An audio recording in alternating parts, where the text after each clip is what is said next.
Welcome to Pindar Poetry. We hope you learned something new.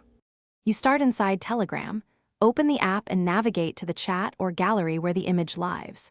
Once the image is visible, tap it to open full screen because you need the share or copy option. Make sure Telegram is updated so image search features work reliably. If you plan to search channels, grant necessary permissions. Now tap the three dots or share icon to get the image ready for the next step. Select Copy, Save, or Share to proceed. Once done, choose a method. Share the image to a well-known reverse image search bot in Telegram, or save the photo and use the search bar with image keywords. If using a bot, paste or forward the image and wait for results. Bots explain any filters offered.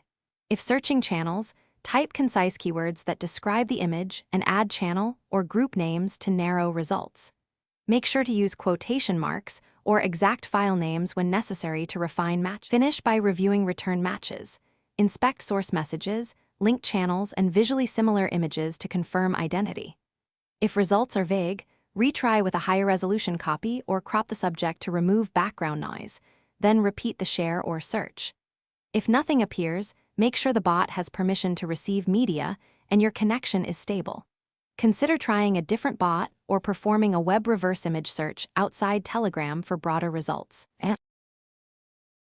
Thanks for watching. Consider subscribing if we helped you.